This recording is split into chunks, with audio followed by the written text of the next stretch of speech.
করি তখন আমাকে দোলনায় চড়ানো হয় না, তখন কিন্তু যে দোলনাটা তৈরি করেছে সেটা কিন্তু আমার শ্রমিক ব্যয় করেছে। আর যখন আমি দুনিয়া থেকে চলে যাই তখন যে খাটটা আমাদের কবরে নেওয়ার জন্য একটা খাট তৈরি করে না, ওই খাটটা কে তৈরি করে? আমার শ্রমিক ব্যয় তৈরি করে। এদেশের 7.5 কোটি ভোটার আছে, শুধুমাত্র প্রত্যক্ষ শ্রমিকে এদেশের 7.5 কোটি ভোটার আছে। সংগ্রামী সভাপতি আমরা উপজেলা শ্রমিক দলের সংগ্রামী সভাপতি ওমর ফারুক, আজকে প্রধান অতিথি যিনি গতকাল আমাদের শ্রমিক সমাবেশে মে দিবস উপলক্ষে আমাদের সামনে থেকে চট্টগ্রাম দক্ষিণ জেলা শ্রমিক দলের মিছিলের নেতৃত্ব দিয়েছিলেন, সেই আমাদের লায়ন হেলালুদ্দিন ভাই। বিগত দিনে আমরা শ্রমিকদের পাশে কোন বিএনপি নেতাকে পাইনি।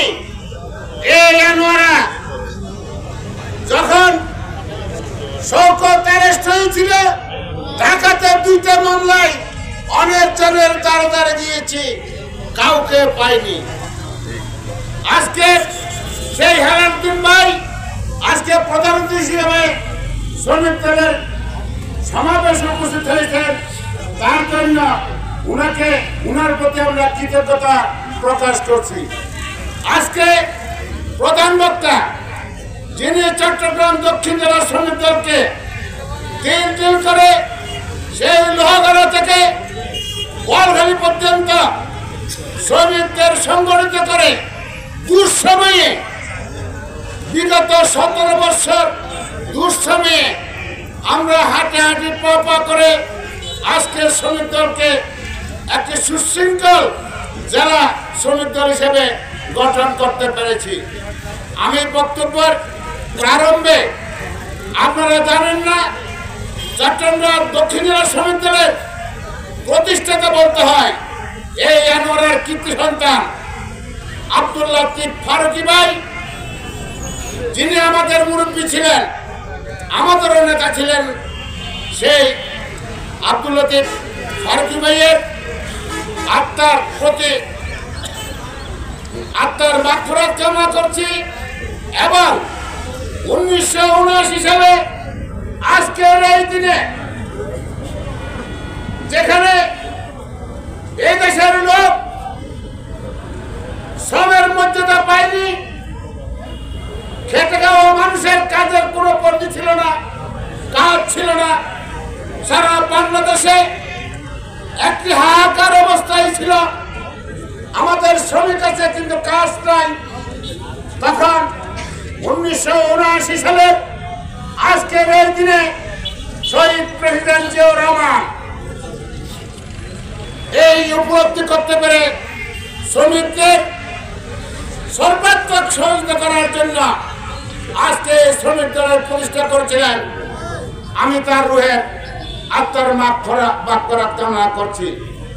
শ্রমজীবী ভাইরা, আমি আপনাদেরকে একটা কথা বলছি, আমরা শ্রমিক, অনেক কেউ আমাদের ঘৃণা করে, কিন্তু আপনি দেখেন আমি যখন জন্মগ্রহণ করি তখন আমাকে দোলনায় চড়ানো হয় না, তখন কিন্তু যে দোলনাটা তৈরি করেছে সেটা কিন্তু আমার শ্রমিক ব্যয় করেছে। আর যখন আমি দুনিয়া থেকে চলে যাই তখন যে খাটটা আমাদের কবরে নেওয়ার জন্য একটা খাট তৈরি করে না, ওই খাটটা কে তৈরি করে? আমার শ্রমিক ব্যয় তৈরি করে। এদেশের 7.5 কোটি ভোটার আছে, শুধুমাত্র প্রত্যক্ষ শ্রমিকে এদেশের 7.5 কোটি ভোটার আছে।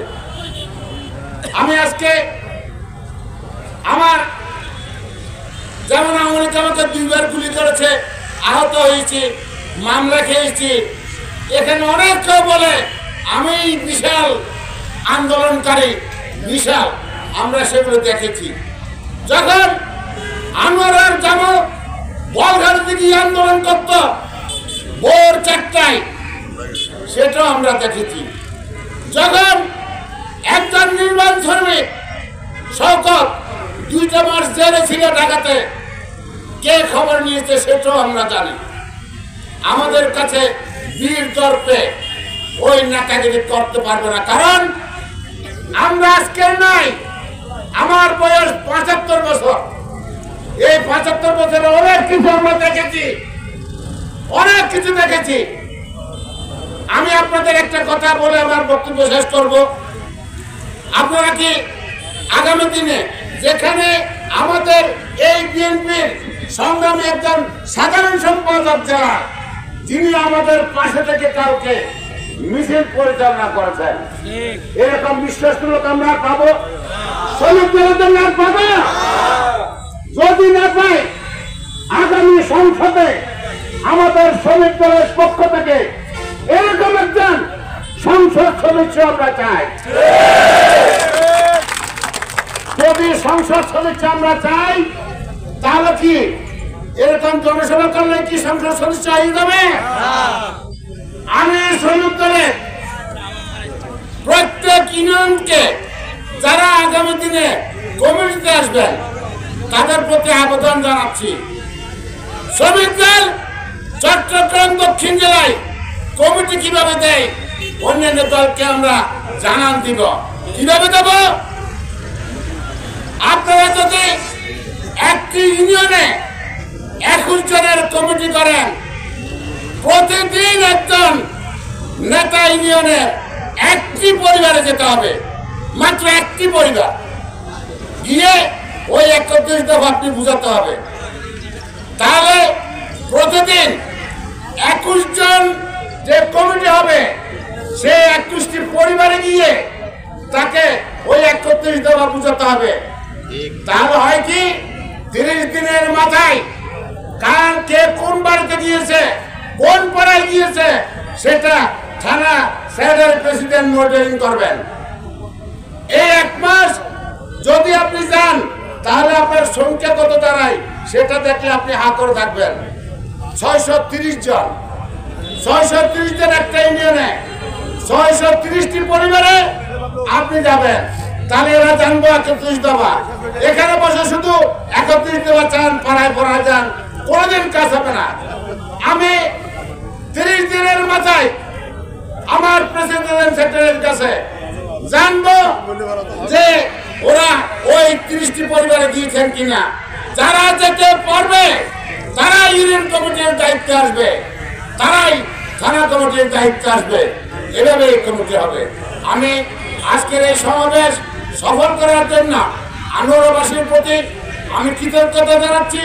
এখানে যারা সহযোগিতা করেছেন, অন্যান্য স্বেচ্ছাসেবক, ছাত্রদল, যুবদল, বিএনপি, আমার নেতৃবৃন্দ যারা এই সমাবেশে আমাকে সহযোগিতা করেছেন, আর তাদের প্রতি আমি কৃতজ্ঞতা জানিয়ে আমি আমার বক্তব্য শেষ করছি। আসসালামু আলাইকুম। বাংলাদেশ জিন্দাবাদ, এদেশের শান্তির মানুষ জিন্দাবাদ, তারেক রহমান জিন্দাবাদ।